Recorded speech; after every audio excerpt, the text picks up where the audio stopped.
Good afternoon, everyone. I want to welcome you to today's webinar on treating mental health in the Black community. We've got some wonderful panelists here with us this afternoon, and I think this is going to be a very worthwhile next hour and a half. A couple of administrative notes before we get started. My name is Ben Caldwell. I'm the Education Director here for SimplePractice Learning. We've gotten a number of people asking about recordings of today's event. Everyone who is registered for this webinar will receive a recording of the full event by tomorrow. You'll receive it via email, so make sure to keep an eye on the same email address that you use when registering for this event. Secondly, we're spending some of our time today on questions that participants submitted when they were registering, but we'll have about a half hour at the end for questions that have been submitted while we're having the discussion here live. If you'd like to submit a question, please use the questions panel in that GoToWebinar control panel. We're not going to be able to get to everything, but we'll get to certainly as many as we can.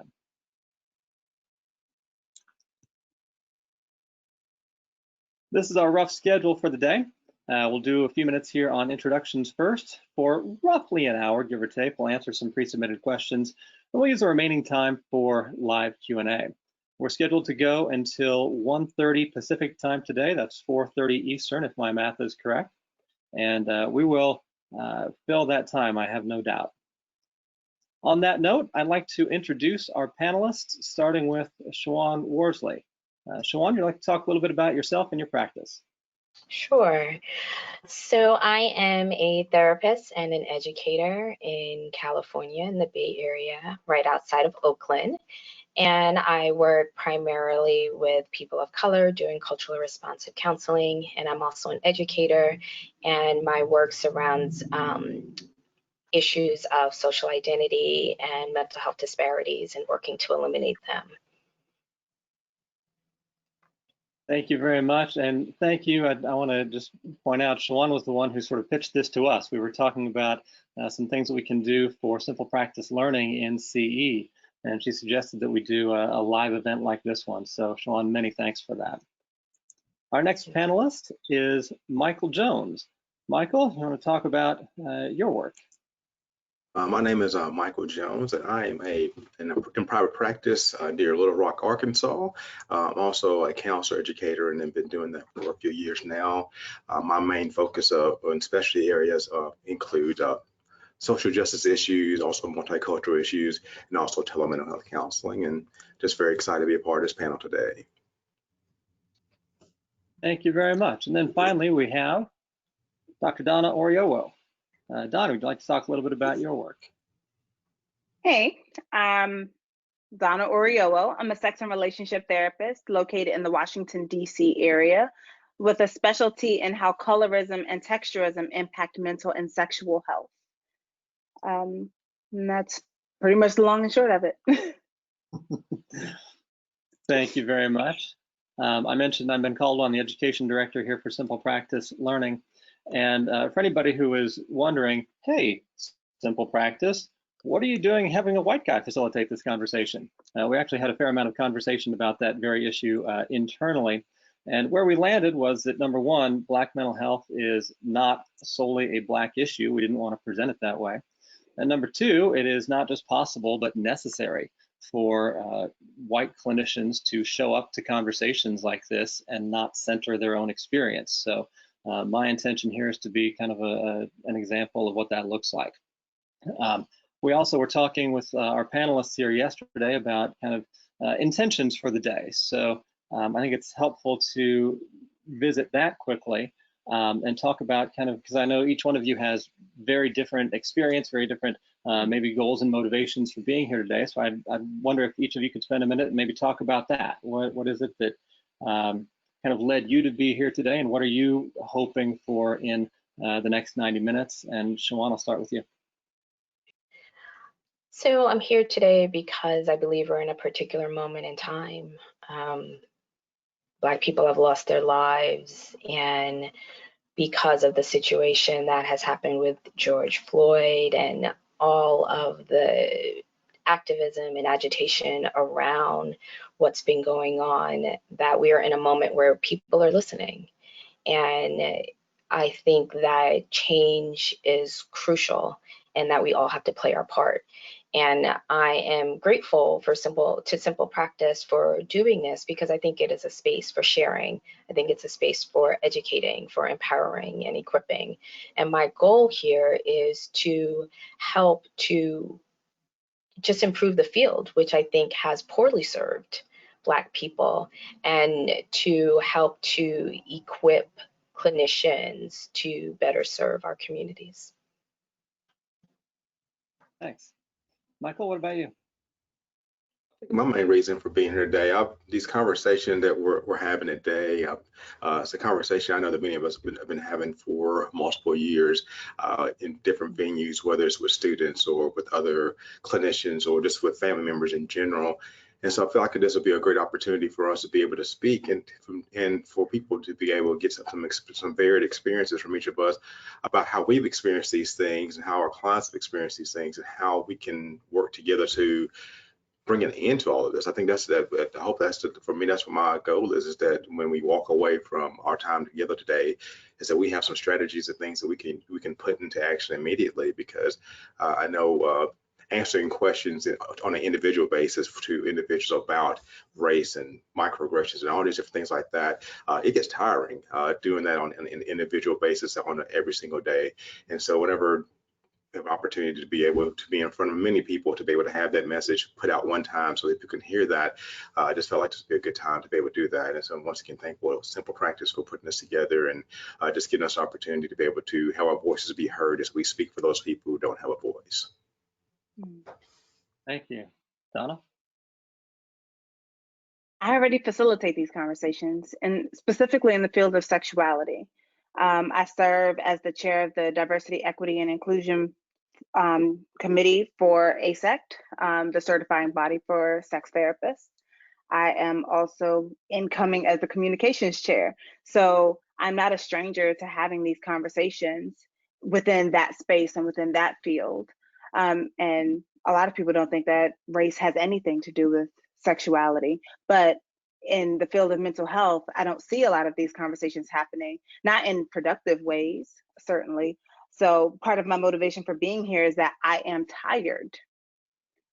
Specifically, I'm tired of people acting like racism started 2 weeks ago, as opposed to many, many years ago, hundreds of years ago.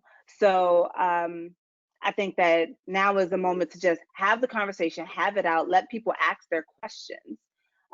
You have three very different people on this very panel. I mean, not just different in the sense of our geographical location, but also what it is that what we focus in on. I think that will offer some level of, it will give great start to the conversation here, especially for those who are entering this type of conversation for the first time, or who are not used to having these type of conversations. I think that this type of dialogue is necessary.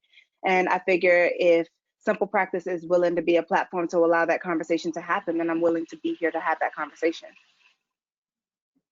Well, thank you. We're certainly very grateful to each one of you for being here, and it's our hope that you all have very wide-reaching areas of experience and expertise, different perspectives, and so this should be, I think, a really interesting conversation just to hear different perspectives on some of the questions that we have in front of us today.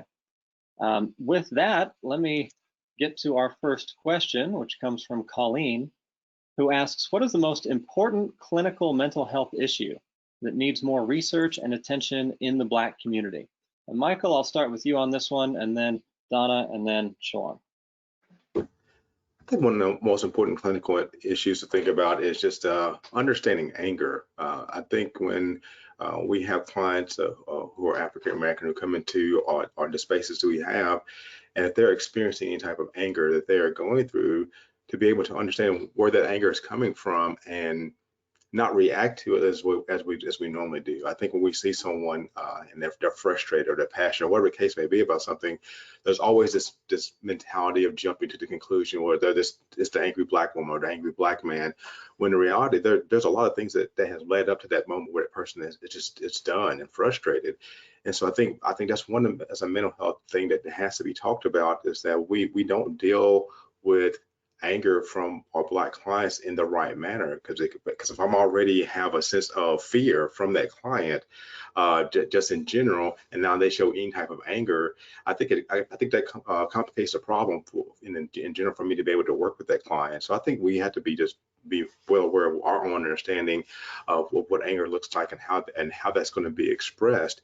And I think that's a big mental health concern, whether you're looking at from in a school setting where African American students are punished 3 times more often for the exact same thing as their white counterparts are being dealt with. So that anger starts at a very, very young age, and so when we get to an older age and that's coming out, you need to understand where the root of all that's coming from, and be able to be in a position to listen and hear that. And so I think that's one issue that's not being dealt with in the right way.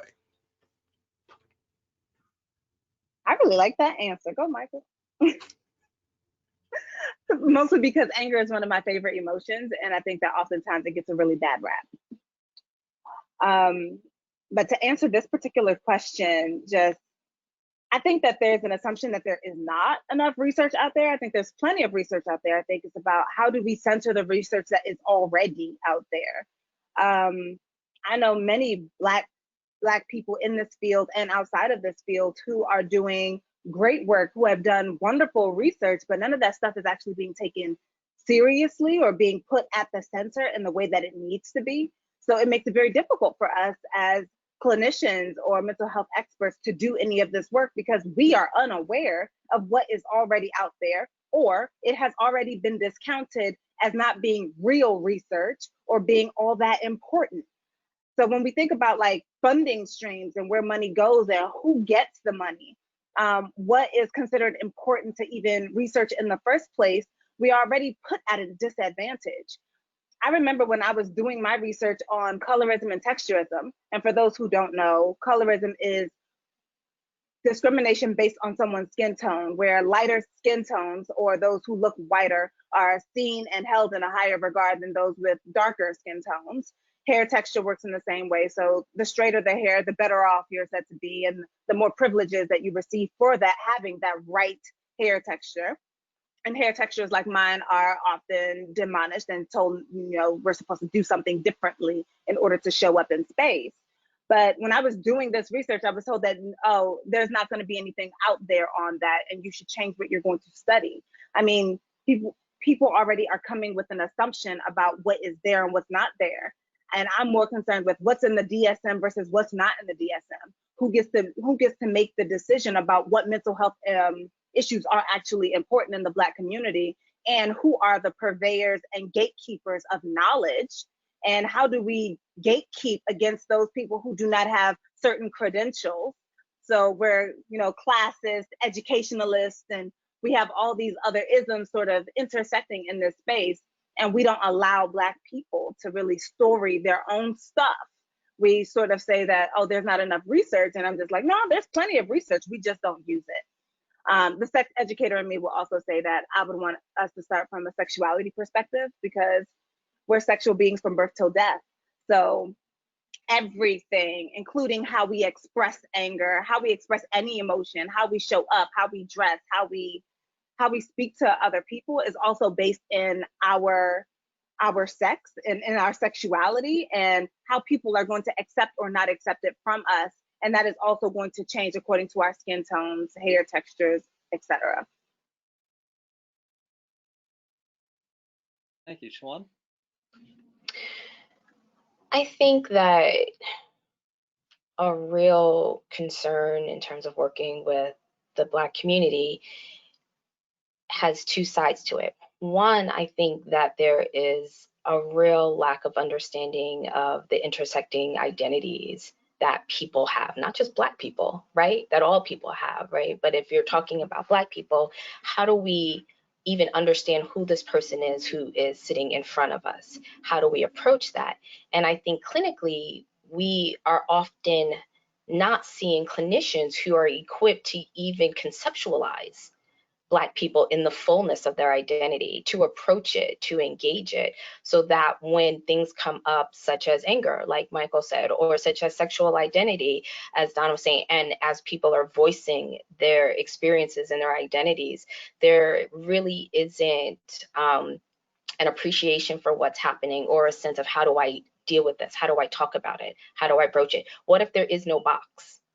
Right? What if we need 15 boxes or 30 boxes? Can you even tolerate that and fit that into, you know, the 2 lines on your assessment that ask you who this person is?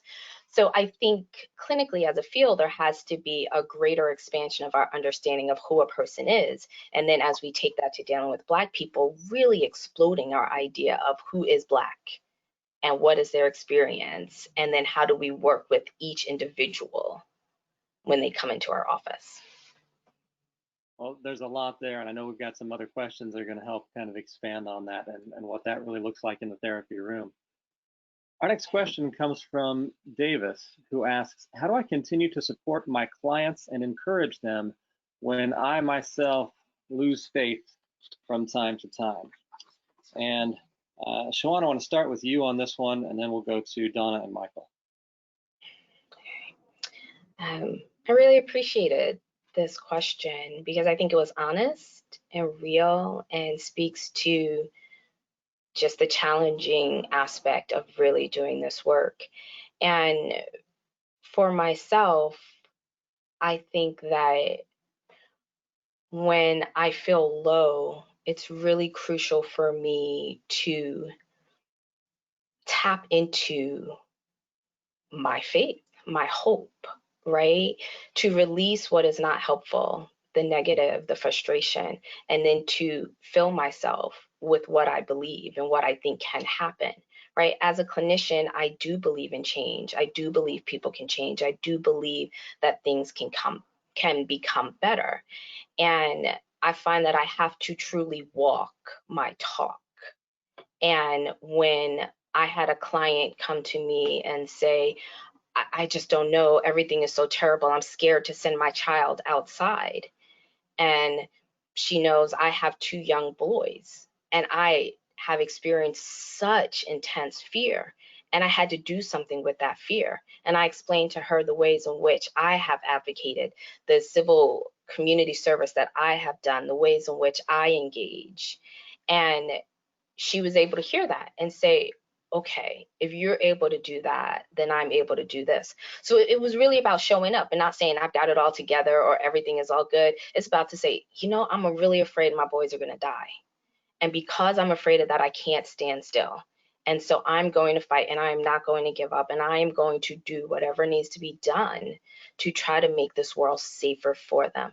And so even though I didn't have the answers, and even though I couldn't fix her problem, I think the fact that I was continuing to move forward, even in the midst of fear and uncertainty, encouraged her. And she went from that session to figuring out what she could do to continue to move forward. So I think we have to be honest, but I think we have to continue to walk no matter where we're at. I feel like this is a question that sort of came up in therapy today, not 3 hours ago. And it ended up being that I asked my client to think about lemons and lemonade. We were carrying on the conversation from last week, and she's talking about something, yes, I'll just take my lemons and make lemonade. And I was like, and what's wrong with lemons?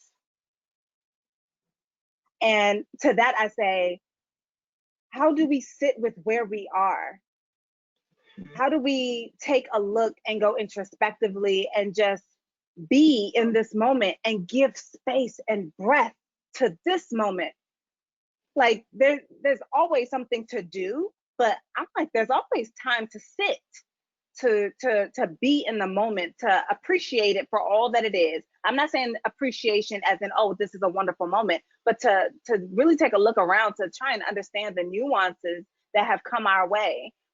And when we're doing that work and we're being there with our clients, I feel like that allows us to get into a space of, now, I know how I move because of this, and this about me. Let's talk about how you have historically moved with this, and this about you. And now where do you imagine the next steps are for you? But that's after you've had and appreciated the fact that you have lemons. Because lemon to lemonade, if lemon is talking to the lemonade is nothing without those lemons. So how do we look at what we've got right here, right now, notice and appreciate it for what it is, and know that we are going to move forward, because to not move forward is actually to have been dead or something. So as long as we're alive, we're going to keep pushing, we're going to keep moving, we're going to keep doing. So appreciating the moment before we jump into the doing, being okay with like, yeah, right now I have lost faith, things are not okay, to mourn that, to be there, and then to move. I think that we can sometimes move very quickly into moving, as opposed to learning how to be. When we are human beings, we're not human doings. So if we can slow down and just be for a second, and then move into doing something about what injustices and things that we see, I think that would serve us a little bit differently, and we'll see our faith and not losing faith differently as well. I think that just a measure of transparency comes from us, and when we're sitting with our clients. And I think that's what I both are saying, is that we have to be okay, and not like someone saying not okay with the situation. It will be, but like I said, to be able to sit in that moment and also realize I have the choice to be able to step out of this when I feel like I need to do so.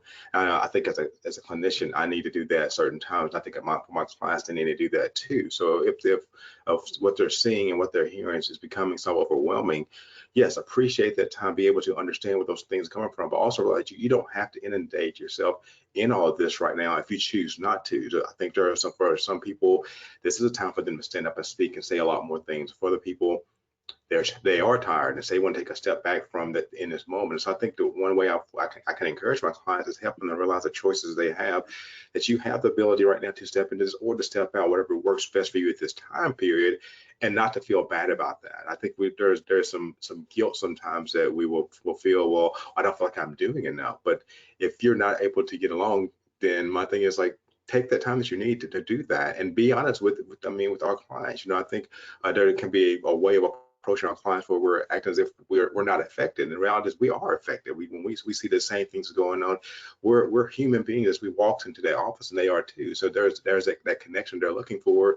And I think it's okay for us to be able to share how these things are affecting us, and how we still want to be of assistance to them. But I think there is that part of, it's okay to step away for the time that you need to take care of yourself during this time period. And we can talk about this today, or we can come back to it next week when you want to.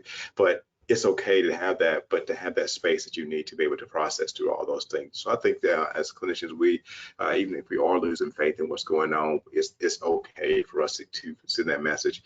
You can unplug, you can back up if you need to, but when you're ready to get back in there, we can right here beside you during this time period.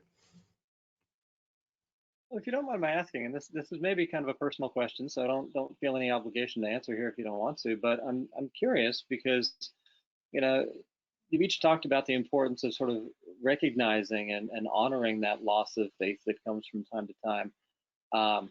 And in the introductions, you all also talked about being tired and being tired of having some of these same conversations over and over, being tired of what you are encountering on a regular basis. I'm curious how each of you is doing in terms of sort of the broad question of faith. How are you in terms of sitting with the idea of the possibility that what we see now may be transformative and it may not? Where are you with that? How are you dealing? I mean, as mental health professionals, right, we have to believe that change is possible. Is that hard right now? I guess I'll start. I do believe change is possible. I mean, what we're seeing going on right now is not something that is in a bubble in the United States of America. This is something that's going on worldwide. And so for me, that gives me some hope that the more people are talking about this, the less it can be ignored. And I think that's the problem is anytime something is hard or difficult, it's very easy for us to kind of turn our blind eyes. Well, you know, that doesn't really affect me, so I don't have to do that. But there's so much that's been going on over the past few years that it's kind of hard for people to get away from that, regardless of what your background is, because it affects somebody that you know. And so you're seeing more people are saying things. So for me, it's troublesome, I guess, in my own faith that yes, it's tiring to continue to see this over and over again. And so yeah, that part does get troublesome, my faith. But I think the other aspect I'm dealing with it too is like, I'm glad there's other people talking about it now, and I'm glad there's more people. This is on people's mind, and I don't think it's going to go away. I think with especially when you're seeing young people as young as 4 and 5 years old who are outside holding signs and talking about this as well, and this is becoming a conversation that everyone is having on different levels, regardless of their age or race. I think that's an important thing to see. And as we take a flashback to the civil rights movement as that began, it wasn't something that just happened for a couple of days. It's sustained. And so I think for me, it's nice seeing all these things are going on right now, but will this continue? You know, the people who say, hey, I'm with you, I'm behind you, how much longer are they going to last? Is they're just going to be over for the next 2 weeks, or this going to be a continued effort? So I do have some faith that this will continue. But like I said, at the same time, there's just two poles I kind of go back in between, and with the hope of, yes, things can get better, but at the same time weary in my soul, because it gets tiring being the what can I do next for you to help? You know, when people are calling and saying, what can I do next?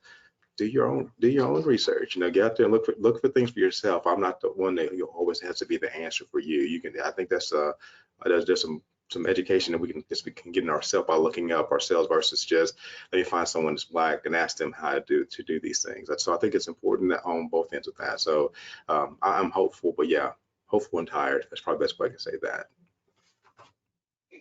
And Shawan, you don't have to answer here if you don't want to, but I'm curious about your personal perspectives here. You know, as an academic, I did a lot of work in history, United States history and world history. And what is really cool about history, right, is that, you know, everything has happened. So it feels so clear. And you have these amazing turning points, right? And for moments that feel like moments of incredible transformation, they're happening over time. And we can only look back and say, that was it, right? Like that was what started the shift to apartheid dismantling. That's what started the shift to slavery being abolished. And then we can look at all the other pieces that came into it, right? So my dream is that this is a turning point, right? I think we are all aware that we are in an important moment, right? Like this is history making. This is something that will be talked about. And my hope is that it would lead to something greater, right? I also think that, as Michael was saying, there are young people who are involved in a way that they would never have been, right? And the types of conversations that we're having and their exposure and even their willingness, right? We have no idea who is in the room and what they are being equipped for. What great people we are raising in these moments. And I believe that greatness can come out of this and people's lives are being impacted. And maybe that is exactly a one-to-one relationship to ending police brutality. Maybe it's not, but maybe it brings about change in a greater way so that further down the road, we see a lot of these injustices being rectified and a lot of these structures being torn down. So I feel in some ways, right, like fatigued and energized all at the same time, right? I was so excited. My kids were like, Mommy, can we listen to your town hall meeting? And I was like, you guys want to not do screen time, but sit in a town hall? And they were like, yes. And they sat for an hour and a half listening to public commentary about police brutality. And I was just amazed. And then they had something to say. And I said, okay, right? Like, I think there is lots of good to happen. And I do have faith that there are things to come out of this. What about you? You want to jump in or you don't have to? Sure. We're only going to go forward. For me, that's the big and the small piece of it. We're only going to go forward. When we progress past 2020 and all the gifts that 2020 has brought, we are always going to remember 2020, not just because it was 2020, but also because COVID, because of the conversation that is happening now from this catalyst of police brutality. We're going to talk about this.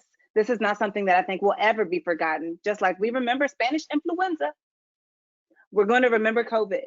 We're going to remember COVID-19, and we're going to remember the things that happened during COVID-19. This is going to forever be part of the conversation. This is forever going to be part of the dialogue. And the way that things are moving right now, there are people that are asking for police to be abolished, to defund the police. And Minnesota looks like they're already doing some of that work, that they're already moving forward. And this is stuff that has been talked about at the very least since the 60s, at least since. Not even talking about conversations that have been happening before then, or even the ones that have happened on smaller scales after then. I'm watching a lot of people talk about defunding the police. Can you imagine what will come next? So I think that we're only going to go forward. For me, that means that I'm going to continue doing what I've been doing.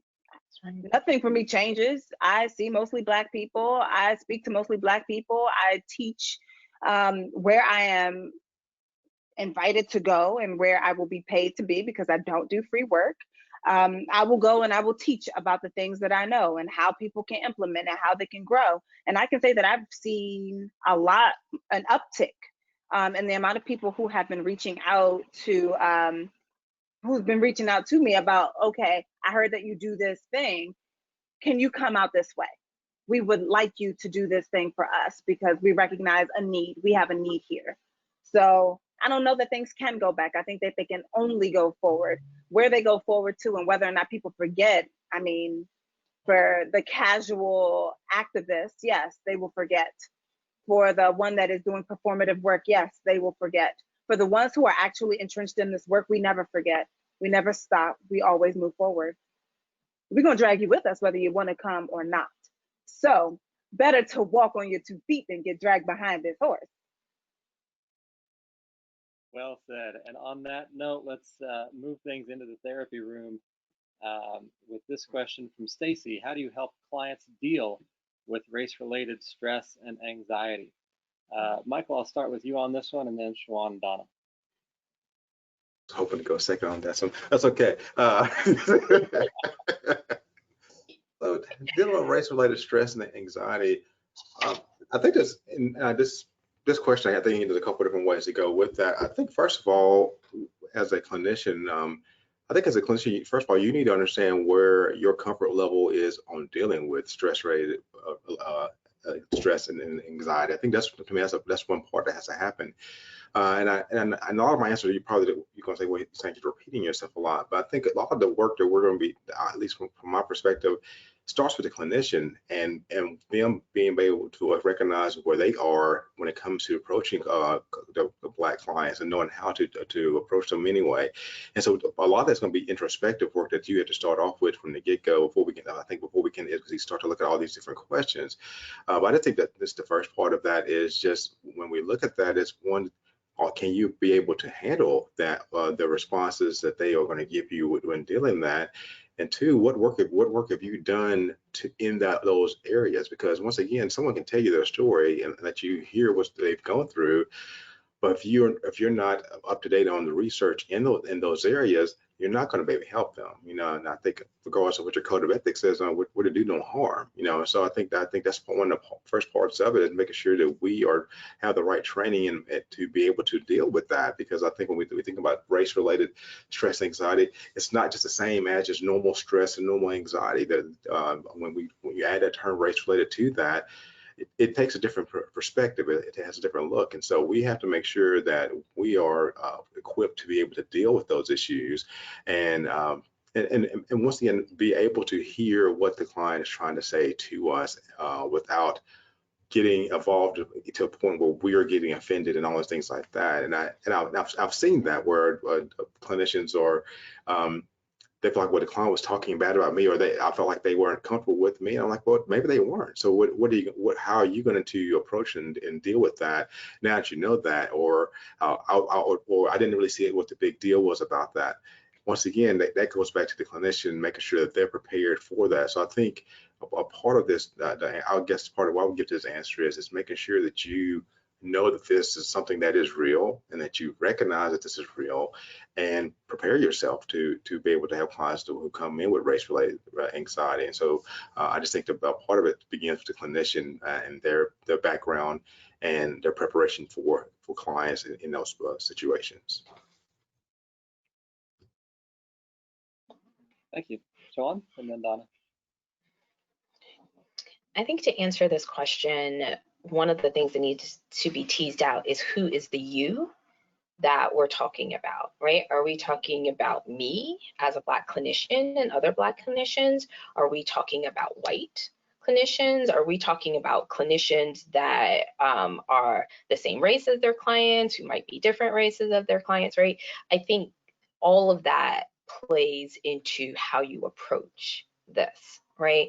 So let's just say that you is a white clinician who is dealing with a Black client.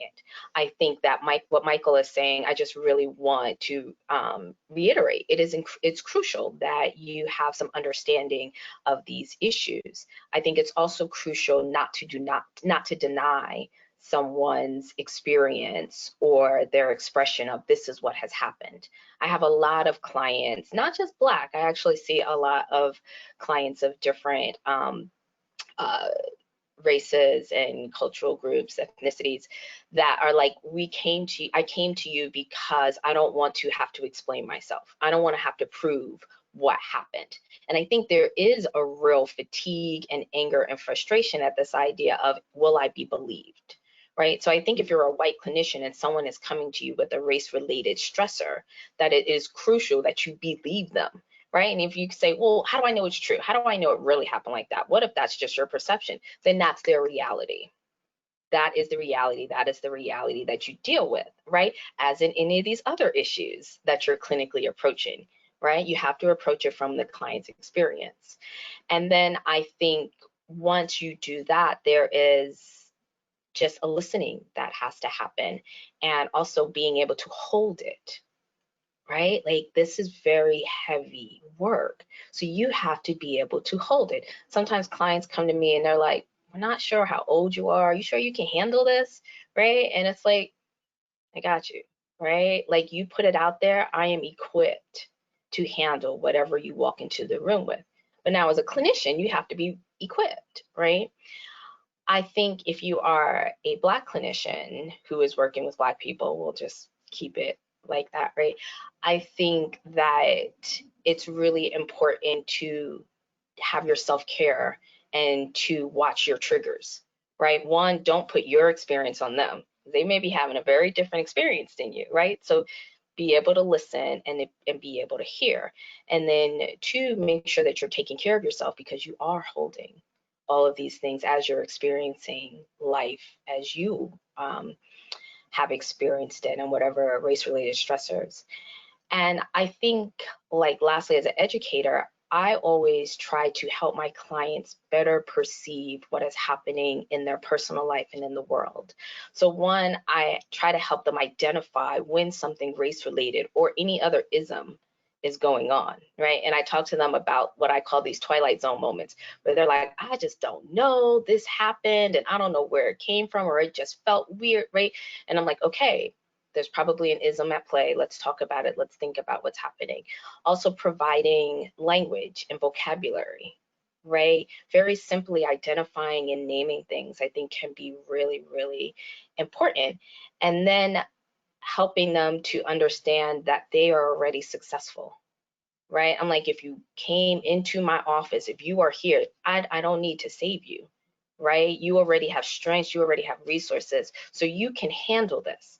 I might just need to help you tap into your strengths and your resources. I might need to expose you to some supplemental resources, but you've got this. And we're not going to approach it from a pathological, space. Oh my gosh, all these bad things are happening and I'm not going to make it. Of course you're going to make it. You got this. And let's build on where you've already been and what you've already done to show you how to keep moving forward from this. And I think that's really crucial when you're dealing with systemic oppression like racism, right? Because it's going to keep happening. So you have to say, you have what it takes and you have a certain foundation. Let's strengthen that, let's build on it, and let's keep you moving forward. That's going to be a really nice segue to our next question. So hold that thought, Shawan. Donna, you want to add on this one? Yes. So I think first starting with racism is mundane. It is daily, regular. It's the air we breathe. It's ordinary. If we remember that racism is mundane, then we're not necessarily helping clients deal with race-related stress, because all of it is going to be race-related. It's going to be based on their personal experience, point blank, period. There's not very much that a person is going to experience in this life that is not going to relate right back to how they present in the world. Remember when I say we're sexual beings from birth till death? This is part of what I mean. So like, if you're born a girl, or rather, you're born with certain genitalia that is associated with being a girl, you're going to have one experience in life simply from that. If the genitalia changes, different experience. If you don't feel congruent with that genitalia, different experience. All of these things are constantly going to color how it is that we move through space. And when we remember that, number one, what we're not going to do is normalize racism. We're not gonna normalize it. We're not gonna teach clients to accept racism as something that they are just going to have to deal with in their life. We're not doing that. That's for certain. So while we're not doing that, we also are going to recognize that it is going to be multifaceted work, because it's not just race. It's race plus colorism, plus sexism, plus classism, plus any other ism that you can think of. It's not just going to be race, it's going to be race plus, which means it's going to be person plus. So for me, it's how do you deal with anxiety and stress in a therapeutic setting on the regular, but then how do you also make sure that you are bringing in conversations about intersectionality into the work that you're doing around stress and anxiety? If you're not already doing that work, I'm sorry to say that you haven't been doing your work. If you are not talking about who the person is sitting in front of you, then you are missing huge chunks of what you should and could be talking about, of how you can help to break it down for them, as well as to break it down with them and help them to move forward. So how I deal with it is I'm going to recognize that, oh, it sounds like a lot of things are at play here. Let's talk about all the things that you feel are at play in this nugget of the thing that you experienced. Otherwise, I feel like we miss half of the stress anxiety conversation if we're not going to recognize that there's so many things at play with it, and that race piece is a part of, this is the part you were born with, and that is your experience moving forward, point blank, period. So it sounds like you're all talking about kind of linking the stress and anxiety that somebody experiences with their day-to-day experience of racial and other identity. So you all talk here about kind of the stress and anxiety part of it and creating that connection. It leads nicely into our next question, which is, I think, maybe a similar question, but with a different scope. How do you address systemic racism in therapy? So if you say that, okay, the person's experience is race-related stress or anxiety, but if one of the fundamental sources of that is systemic racism, what do you do to treat systemic racism in the therapy room? And Donna, I'll start with you here, and then Michael and Shawan. Number one, you have to acknowledge it for you, the individual, the therapist. Because if you don't believe that systemic racism is a thing everywhere, you're not going to believe it when it comes into the therapeutic office. So being able to do the work for you, for me, is the first step of anything. If you're not recognizing systemic racism, if you don't have an understanding of how it works, of whom it works on, of what the hierarchies end up being, of what the intersectionality with racism and other systems of oppression are, then I don't know that you're even equipped to have the conversation, right? So starting with self, but then making sure that there's a use of self within the therapy room. So for me, how that looks is, I know that we're not allowed, you know what, we're not nobody's parents, so I'm allowed to say this. I have a favorite client. And my favorite client has this background in like Black literature, women's studies, and all this other stuff. She's got all this stuff going. So it's a constant tete-a-tete of us going back and forth with literature, but then also talking about how the big concepts impact the day-to-day and what is the day-to-day piece, and reminding her that this thing didn't start with her, because it can feel like it can feel so personal. It can feel like it's so about you, but it's not really about you. It's about the system that has been created to uphold white supremacy. So when they're reminded of that, it actually relieves some of it. It's like, okay, it still sucks, but it's not necessarily about me, the individual that they do not know. It is about the skin color that they think they know. It is about what they have been led to believe about Black people in general, and that it's not about me, it's about this and this system and how I can still live my life, and in living my life sort of dismantle this system. Because the system does not teach Black people specifically how to live in rest and joy, does not necessarily teach us how to seek pleasure. It does not necessarily teach us how to navigate in ways that are authentic to us. We've mostly been taught how to change who we are when we are in space with white people in order to increase their general comfort. So if I'm undoing that and they are showing up as themselves, then white people that interact with them are like, whoa, you're different. Like you're different than what I've known you to be, but this seems very you. They get used to it, they get to learn it, they get to know it, and they may change because they get to interact with authentic Blackness or authentic Asians or authentic Latinx or authentic anybody who is showing up 100% in their unadulterated selves.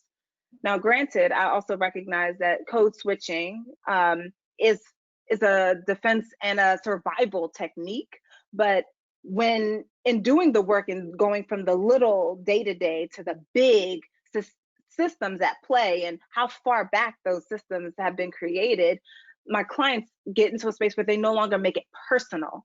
It's not about them, the individual, because the other people don't know them and what it can be like for them if they show up 100% as themselves, and how people might interact with that. So say amen and move on. No, I think one of the big things I want to echo and kind of go a little bit with that as well is I want to make sure that people are okay with being themselves. I think that's where I think that's part of how we fight against this whole system, is that in the skin that you are in, where you are at this point in life, you be comfortable with that, and you don't need to make an apology to anybody for who you are as an individual. And I think that came up this morning in a session I was having, and so it's neat to kind of be talking about this, because I think we've felt to apologize for who we are. Well, you do this, or I'm this, and all those things are just lies. That's all it is. And so you get those lies built up in your head so much that you're supposed to act a certain way and be a certain way and talk a certain way and things like that. And the question I always come back to, but who do you want to be? What is real and authentic in your life that you're reaching toward? And let's focus on that. And I think that helps up more than anything else. But it's just the whole ideology of you don't owe anyone an apology for being you. And because if that's the case, then we're just gonna walk around all the time just apologize for stuff that I have nothing to do with in the first place. And so I think to me that's step one is helping them to be able to not have to apologize for that, but to also want them to be able to see themselves in this bigger picture of everything that's going on, knowing that you have individuals who don't like the way you wear your hair, as Donna was talking about, or like the way that you talk, or whatever the case may be. Let's talk about some strategies to help you to work through all this, and so that you can still be happy and healthy at the end of the day, and help you build the strength to not, once again, not worry about that. And I think, and I won't speak for everybody else, I know even my own personal experience, it took me a long time to get to that place where I didn't really care what you think about me. I just don't. At the end of the day, I could sleep really good knowing and being okay with me being a Black man in the South, being educated, and I talk my country slang, and that's just who I am. I'm okay with that.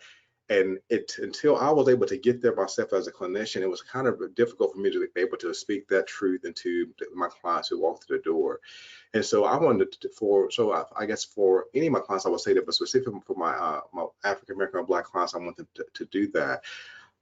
On the flip side of this, if I'm talking to a white client, for example, who is part of this, who is a part of this system, and they're perpetuating those things, then I think there's a lot of questioning that has to come on of, okay, where are these ideologies coming from? And how are these ideologies helping you to connect with the people? You're saying you're having trouble at work. You know, you come in because of a work issue, and you're just not understanding why this person is getting upset when you say a certain thing or treat them a certain way.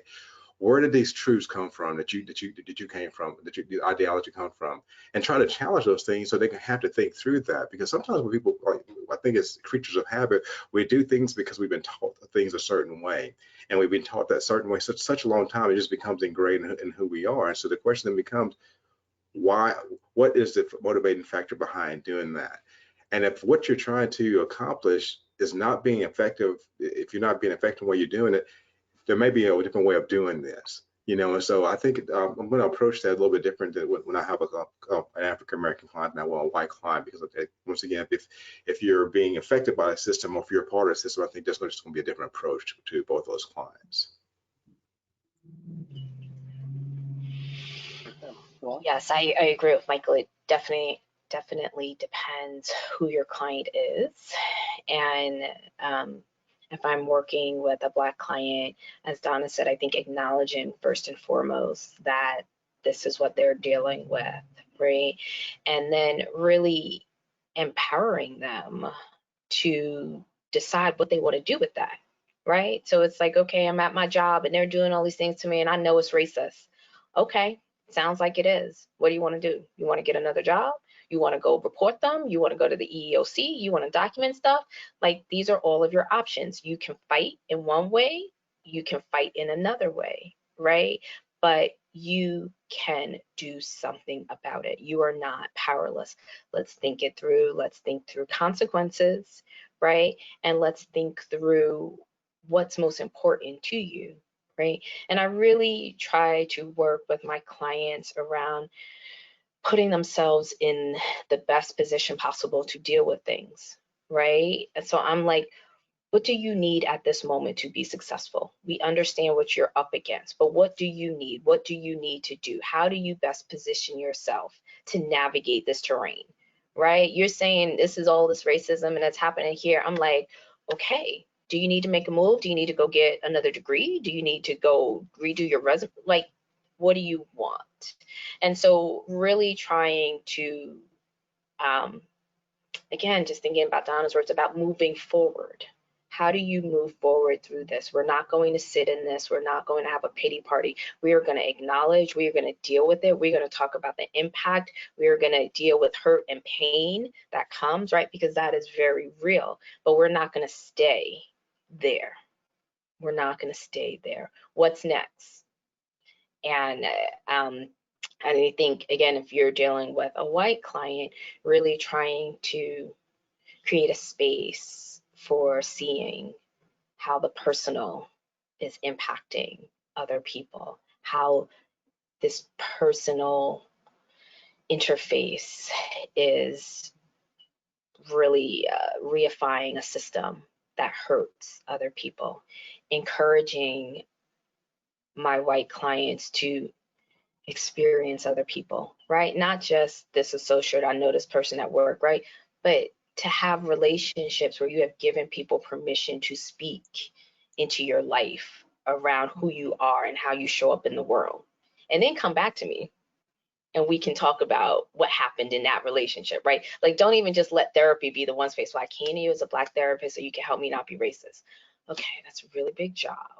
So I want you to get some other Black friends. I want you to maybe go join a Black church, right? And then when all those people talk to you, then come to me and talk to me about how you're feeling, right? But opening up your world, opening up your heart. And I think those personal spaces become the places where we can really create change in systems of racism. Thank you. That's well said. We've gotten some questions from attendees referring back to, Donna, what you were saying a moment ago about code switching. You talked about code switching as really a survival need in a lot of circumstances. And you're kind of talking about balancing that with helping people to live authentically, but also recognize the genuine need for code switching in some situations. For people who are unfamiliar with code switching, with really what that means, can you give a 30-second synopsis of that terminology? I'll give you a nice example. Black people have a white phone voice. They have a different way that they will walk and what different clothes that they will wear simply to be in your presence. Simply when they're leaving the house, things that they think, okay, I can't wear a hoodie, I can't say ain't, I can't cuss a bunch because, you know, these people out here, they're gonna be out here like this. See, that's me being completely Black. But then they sometimes will talk like this and they will say things like, hi, well, just gee, I really don't agree with that. So people they switch up who they are, how they sound, what they say to make you more comfortable. You didn't get no code switching from me. I don't have it. I stopped ordering my daily monthlies of code switching. But basically it's being a little bit less than what you are, dimming your shine, lowering your voice, not being so loud. So all the things that someone would say are quintessentially Black, and those things that are bad Black, doing those things to sort of tampen it down. So if you have super coily hair, then you might straighten it, or you might wear it in a bun or something that feels a little bit more corporate and comfortable for people.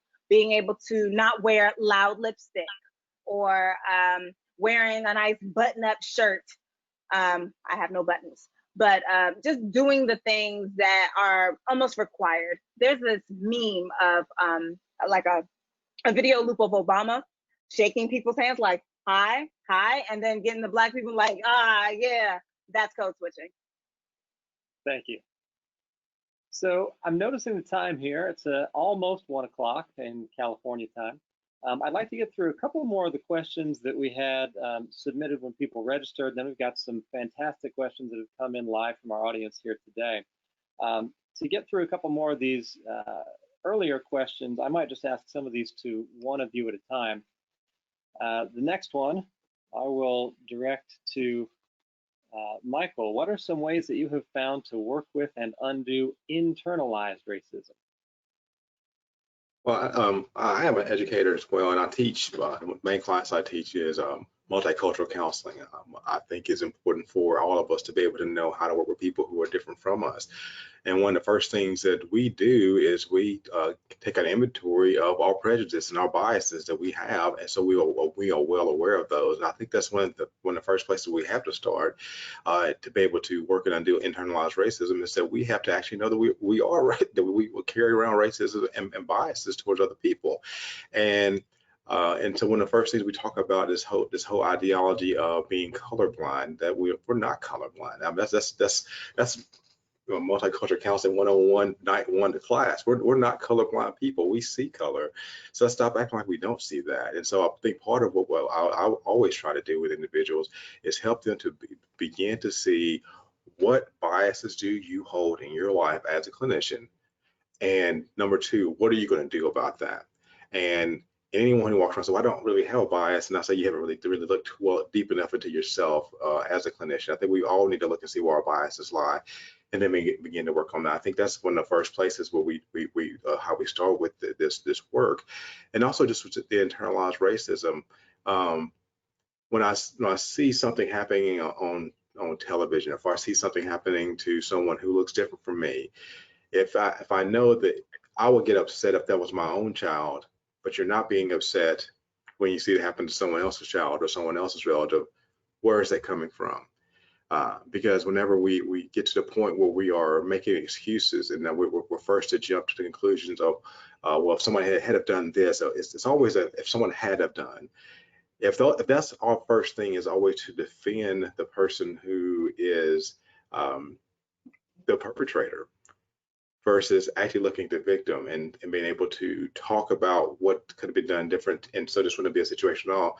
I think that's part of the problem. And so I think I think this is, for me, question number 5 here, all has to do with internal work. I think we start helping people to look and see as clinicians, and also our clients, to be able to see how some of the things that we've been taught and some of the things we become used to are not right, and that we can't continue to go on day by day acting as if that's not a big issue. And so I think that's a big part about it, because I see a lot of people who get so frustrated and they get so bent out of shape when they feel like, well, I shouldn't have to apologize for being white. And I'm like, nobody's asked you to apologize for being white. I want you to recognize where your biases lie and the racism that you do have, and start dealing with that.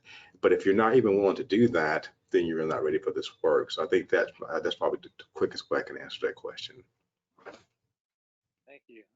Shawan, the next question I'll ask you. George Floyd's funeral was this morning. How do you approach and communicate about events surrounding George Floyd's death with teenagers? As I'm talking with different clients about it, I start with asking them if they watched the video, because I think that video is partly what makes this moment so distinct. And watching that police officer just sit on his neck for so long with a blank face as people are screaming and yelling. And I start with that and with their exposure, because part of what isn't, I think, being talked about enough is the trauma that is happening as we watch these videos, as we are exposed over and over and over again to these brutalities, and what that does to people, and what it means across time and space to have these beaten, mutilated, tortured Black bodies that are open for mass consumption, right? So really just taking and saying, hey, what have you seen? What are you feeling, right? How are you doing? And then at that point, really going wherever that they go. All of my clients are having different experiences, right? So my Latinx clients are talking about various pressures that they're getting from people to protest, but on the other hand, to be more culturally appropriate. They're like, well, did you protest about the people in the border who are in cages? You don't care about immigrants, you care more about Black people, right? So Floyd's death is impacting them differently, right? I have white clients who are feeling like they're caught in the middle, right? Because maybe there's family and their friends who are feeling a certain way, but they want to go out and protest, and maybe they got to shut off all of their social media so that they can go out and not feel the same sort of, tension, and they won't have to fight their family, or they are fighting with their family and trying to educate them. And then my Black clients who are maybe like, I don't feel anything, right? This has been happening all the time, right? So there's nothing different today than yesterday. Or my other ones who are completely overwhelmed and who are saying, I can't even work. I can't even focus. So for me, it's really about seeing where they're at, what they've been exposed to, how they're feeling, and then going from there around, well, what do you need in order to deal with this? And what do you want to do with these emotions that you have? Because again, I think this really is about empowering clients for change. right? So what do you want to do with what's happened? Don't not do anything, right? Like, but what do you want to do? And I would do that with a teenager or an adult. Yeah. Donna, the next question will be for you. I'm going to skip a couple here and go to this one from BP. How can I make my website copy feel more welcoming to people of color? You don't. This question sounds like you haven't done the work to be able to make your website copy more welcoming to POC. Is your practice open and welcoming to POC? Because I would like to believe that the natural extension is that it would have been pretty good copy in general. If not, then to me, I'm just like, okay, probably not. And when I see POC, I'm also seeing, who do you mean? Do you mean people of color, or do you mean Black people? It's not the same. It's not an interchangeable term. So you don't make your website copy more welcoming. You do the work to make sure that your practice is open and welcoming to people of color, to Black people, and to whatever people of color it is that you are trying to see. For me, this is just a you don't. If there's a clinician, whether it's BP here or anyone else, if there's a clinician who is genuinely committed and genuinely working on sort of the racism that they have been swimming in since they were a child, and really working on trying to deconstruct that in their own lives, in their own practice, doing some parts societally, really working to make their practice a safe and welcoming space for Black clients. As a prospective client, how would you know? I guess is my question. Maybe it's not website copy, but how would you know that, especially for a clinician who's not Black, that clinician is going to be safe to talk with about issues of race? You would say that that's part of the work that you do. You would name it. So for me, when I was looking for a therapist, or even the clients that have found me as their therapist, they're like, I knew that you would help, and I know that you would do this work because your website is full of pictures of Black people. Because you mention dealing with racism, colorism, and texturism in your copy, because that is my specialty. Because it is explicitly stated that this is the work that I do, but I also walk that walk. I don't just say it, I actually do it. So people have been like, oh, I knew that you were LGBTQIA ready because of your copy, because you feature pictures that are of same-sex couples, because you talk about kink and you talk about queerness and you talk about all this stuff on your Instagram. I walk that talk. You have to walk your talk before anyone is even going to believe you just based off your website copy. So if you are actually dedicated to this work, then you will see that not only are you doing inner work, not only are you doing practice work, but everything that comes from that is going to be an extension of that work. No one's going to have to guess about what it is that you do. But changing the website copy feels more performative than actual work. I'm like, changing the copy is just the face of what you do. It is not the inner workings. I want to make sure that the inner workings match whatever you put out on your face. Not make things look cute, but then not actually have done any work. Yeah, that makes a lot of sense. I want to skip ahead to sort of the last prepared question that we had for our group, and then we'll go to some of the ones that have been submitted live. What resources do you recommend to continue this work on our own and continue to become better clinicians for Black Americans? Shawan, I'll start with you, and then Michael, and then Donna.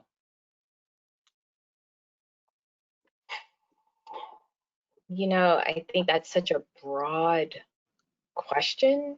So there are lots of books out there, right? The Handbook of African American Psychology. You've got journals that are dedicated to working with Black clients. You have, you know, so many resources. And I do think there is something to actually just going and exploring, right? Versus being given a list, but actually taking time to go and explore. So I would actually say, I think what is most useful outside of educating yourself is actually going and doing your own work, right? Like doing your own self-exploration, doing your own therapy, right? Doing supervision, right? Like around working with Black clients, like that would be great. So that the way that you're showing up in the room is actually like really reflected upon, right? I also think a great resource that is underutilized is feedback. Are you actually asking any of your clients, but your Black ones, how are they feeling? What was that like for them?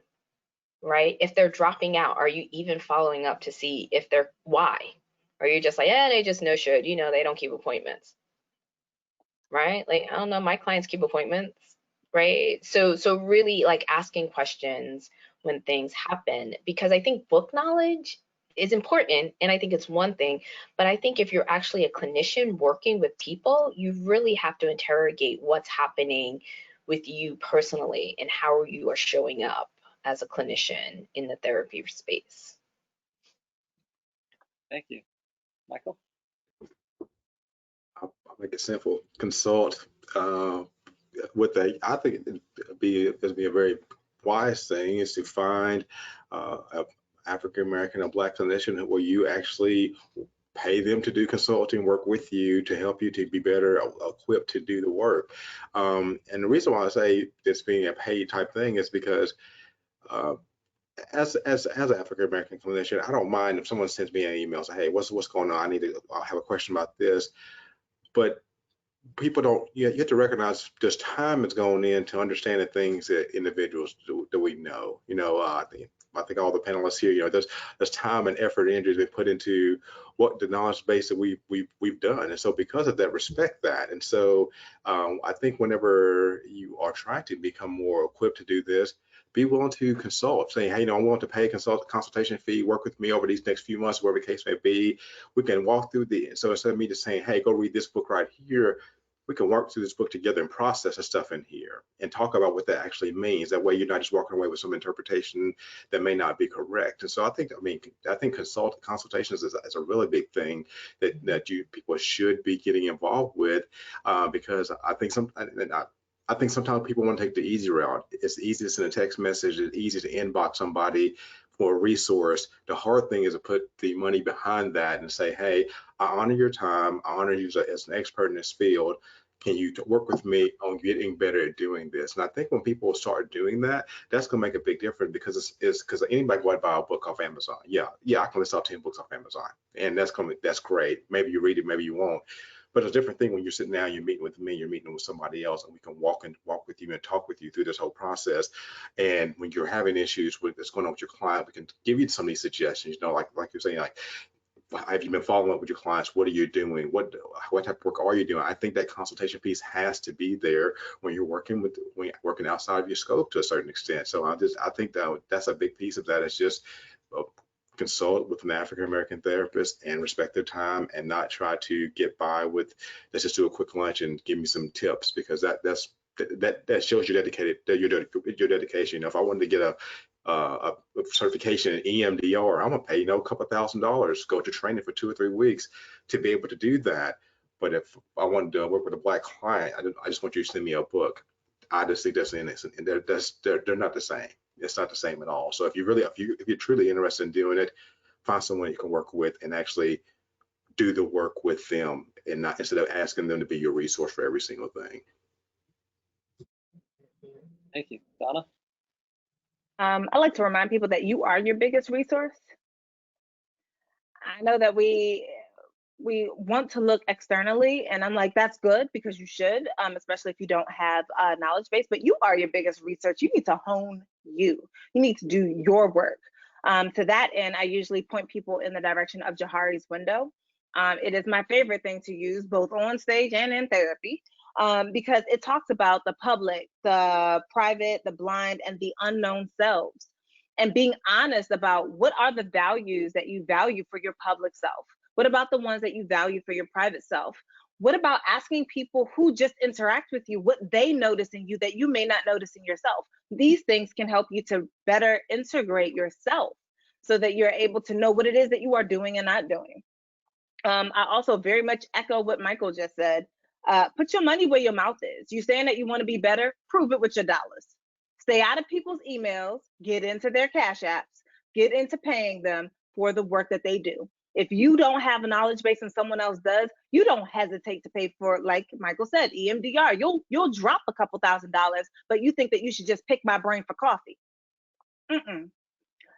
Do the work, put the money behind the work, be invested in getting better and doing this work, which means that you are going to be doing ongoing work. One conversation does not change make. One book read does not change make.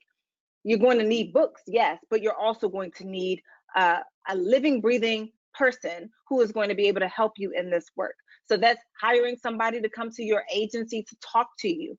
That means you're hiring a Black person to do this work. You're not hiring a white person to tell you about racism that they have never in their life experienced. You are hiring people who have both knowledge base and experience, because that will offer you something extra that a white person is unable to offer you.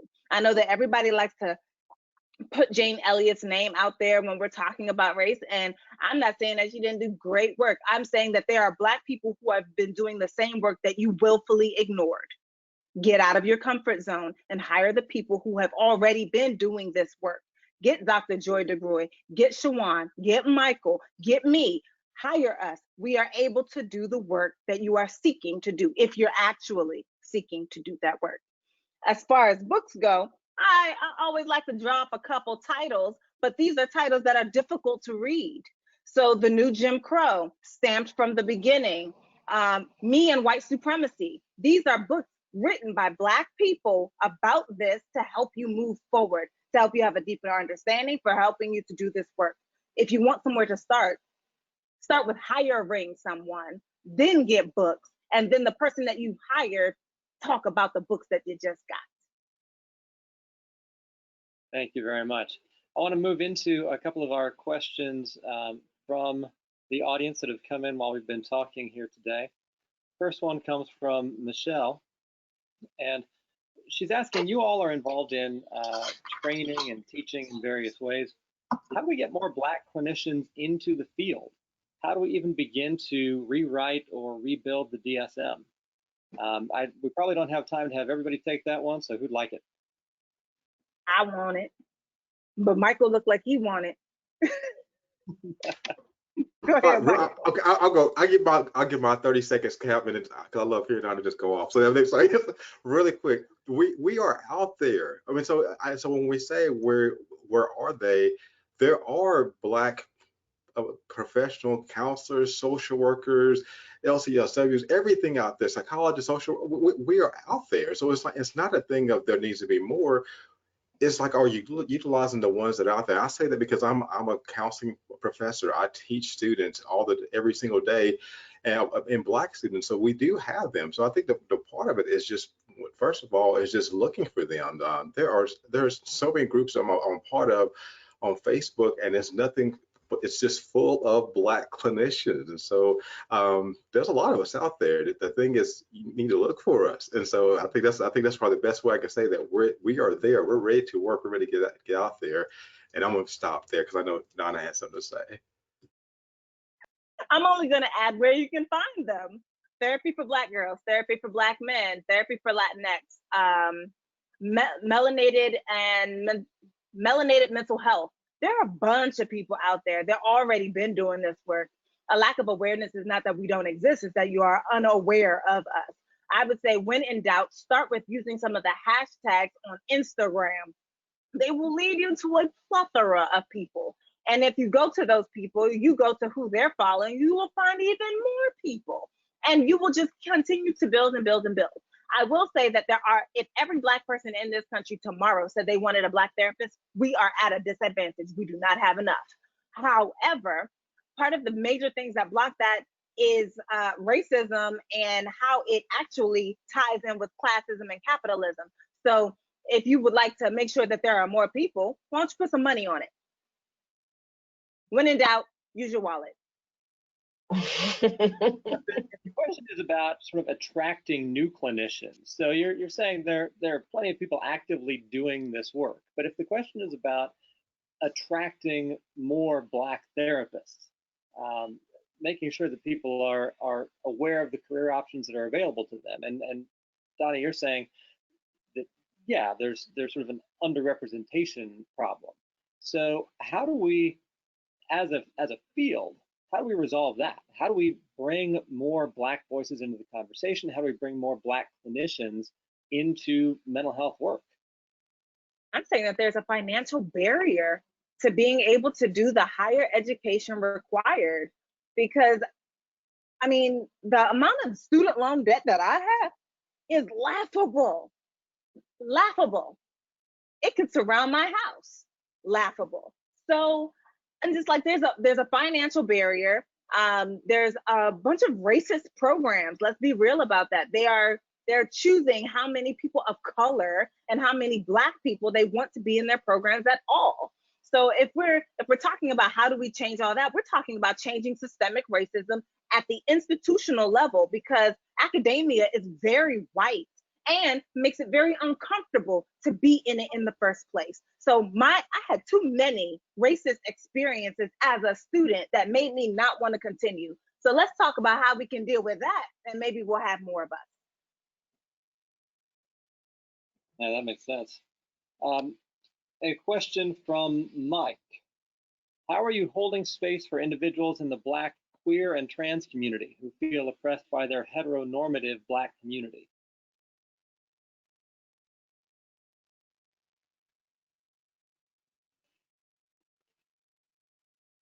And again, it's for anyone who wants it. So, Shawan, you want it? Donna, you want it?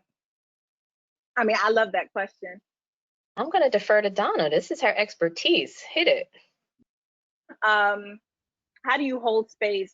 You hold space much in the same way, right? So number one, I always make sure I know people's pronouns, not preferred pronouns, but their actual pronouns. They're not preferred, they're actual. There's no discussion, no fights about somebody's pronouns. You're making sure that you're using their pronouns and talking about the intersection of oppression that they are dealing with. Being Black is hard enough, classism is hard enough, capitalism is hard enough, all these other isms are hard enough. And then when you add in heterosexism, when you add in sexism with that heterosexism, then you're talking about a subset of a subset, and making sure that you are speaking fully to their experience and allowing them to story that. For that, I use a lot of narrative. I use womanist base. I use Black feminist thought as a framework to allow them to story themselves and to talk about their experience, and how it has been multi-layered, and making sure that we're hitting all the layers, that we're noting all the layers, and that they are able to speak and be comfortable with you to be able to do so. Many of my clients are LGBTQIA.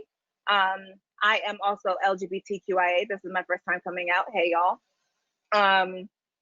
But just being able to hold space, be open, hear what is being said to you, and doing additional research as necessary, but recognizing that the research that you're doing is not necessarily going to be indicative of their experience, because there is not much research done there, because that's not where dollars have gone. So if you're looking for a book, I recommend, it's by Johnson, Black Queer Studies.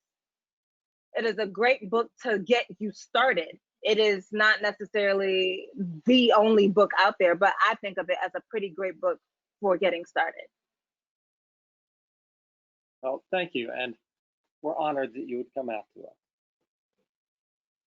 A question from Angela.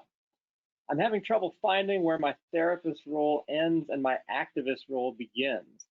I get frustrated with clients who are not aware of the racism that they appear to be expressing.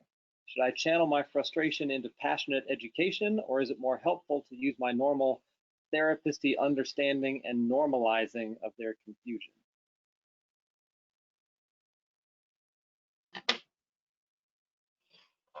Shawan, I want to give that one to you.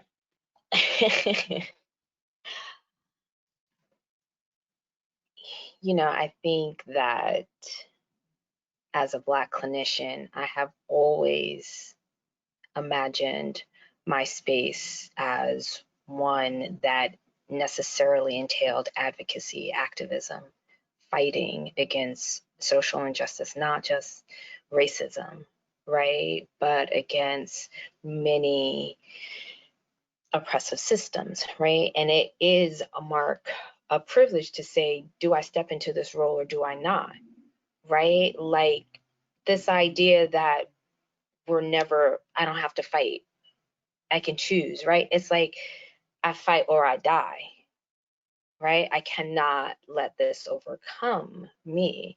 So I think that when we're choosing to do this type of work, whether you're a Black clinician or not, that you have an ethical responsibility in order to identify injustice when it is happening, right? And to do something about it. Do I think you need to beat somebody over the head and be like, oh my goodness, you were just so racist just now? That probably won't be very effective, right? So utilize your clinical tools in order to help this person to better understand what is happening in the moment and what they are doing, right? What type of rapport do you have with a client so that you can have a difficult conversation? Do you have that rapport? Do you even have that stance that you put out from the very first time that someone speaks to you, right? Like, do they know that you will confront what you see and that you will not be silent? And I think every therapist needs to decide that, and they need to do that, whether they're working with Black people, whether they're working with people of color, like whoever. I think there is no time where you should just normalize what someone's doing and say, oh, okay, right? And especially because harm is being done, right? And as therapists, we are supposed to be bringing about good, right? And so if you see that someone is engaging in an ism, somebody is being harmed, and you have a right, you have a responsibility to speak out and to work against that. And if you don't, I think you are failing yourself, I think you are failing your client, and I think you are failing the world, right? Like everybody has a responsibility. And in that moment, you had an opportunity. And I think you take those opportunities, but you do it in a clinically sound way that aids the client's goals and their movement towards growth. This is, I'm curious just as a follow-up to that. So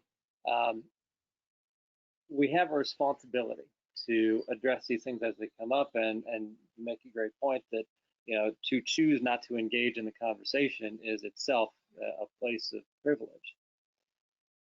Some clinicians would probably worry about taking on that kind of a conversation out of fear that they're going to create conflict with the client, maybe harm the client relationship, maybe lose that client. Worth the risk? Absolutely. Right? Like our goal is not to avoid, our goal is not to avoid conflict, right? Like if conflict arises in the room, it's for a reason. So you acknowledge it, right? Like this is a moment, something is happening, there is a tension. Hey, I'm experiencing what you just said in a certain way. Can we talk about that? Right? Like we don't have to shy away from discomfort. I actually think we should be having uncomfortable conversations with our clients fairly often, right? They're not coming to us to feel good, right? They're coming to us to get what they need in order to move forward in life. So you should be having hard conversations. If you never have hard conversations with your clients, I don't think you're showing up, right? And after a hard conversation, I will say that was tough, right? Like you hung in there, you heard me. Like I am proud of you. I am like, you do my heart well as a therapist, right? And my clients know that they have accomplished something, and they know I won't lie to them because I will say a hard thing. I will say it in a good way. I'm like very articulate with saying tough things, right? So that they're not just crying, right? But you say it in a way that they can receive it. But they know that if I have to say something, I will never lie, good or bad. And that helps develop rapport and trust. And your clients have to trust you to say what needs to be said, or else what is the point? You're not protecting. Go ahead. Therapy is not Yeah. polite conversation. I hear you. Really, really appreciate that. I know we're about at time for the day. Speaking of hanging in, very grateful for the more than 1,000 attendees who are still with us at this point. For each of our panelists, I want to thank you so much on behalf of SimplePractice, on behalf of all our attendees today. Is there anything else that you wanted to say that you didn't get a chance to say during our conversation so far, and you want to make sure it gets said out loud before we wrap it up? Michael, I'll start with you, then Donna, then Shawan.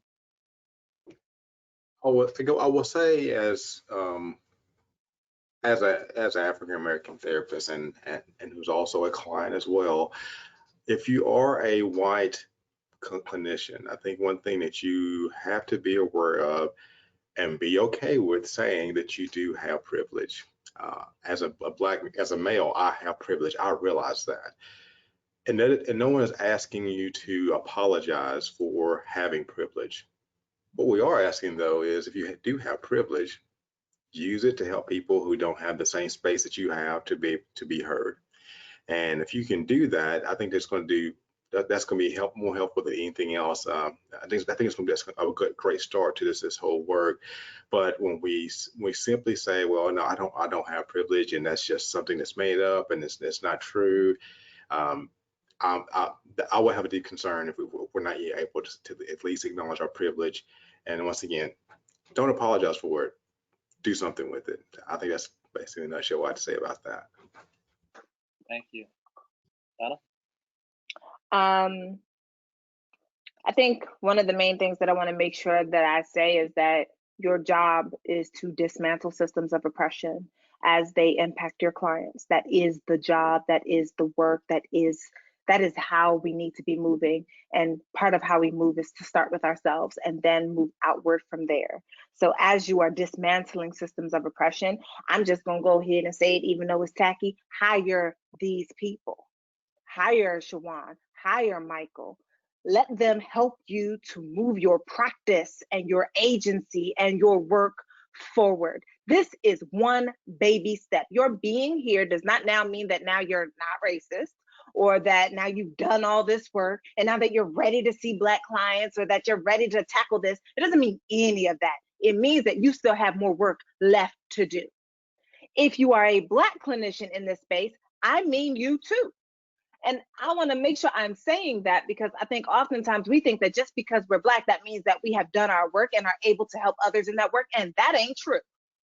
So for my Black folk on here, for my people of color and my Black folk on here, I also need us to be thinking about colorism and how we are using people's skin tones to also further oppression, and how this is a child of racism that a lot of us have not even begun to take a look at. We have work to do on us, as well as let white people dismantle the systems that they put in place. Let us dismantle the ones that they put within us. Let's take that apart. Let's tear that asunder and let them worry about the other piece. Thank you very much. Shawan? You know, I think today is George Floyd's funeral, and they're honoring him. And I think that this forum honors him. And I'm honored to be on here with Ben and Michael and Donna. First of all, they're all dope, right? Like, we were talking about awesome, amazing people. And I think it has cost each of them something to be here. And I think if you are truly committed to the Black community, to this work, take a step. Decide that you are going to do something and actively do it, right? Donna is right. You can't just sit there. You actually have to do something, and you actually have to decide today and do it. Make a phone call, right? Figure out who you need to be in contact with so that you can be better equipped to be the clinicians that we need to be, and to take the field where we need it to go, right? If we want to actually help people, let's change this field, right? And that starts with each one of us actually doing the work that we need to do. On that note, thank each of you so much. Really appreciate your time and your expertise today. To everyone in attendance, thank you so much for attending today. Once again, there will be a recording made available. Should be receiving that by email no later than tomorrow. Thank you very much. Have a wonderful afternoon.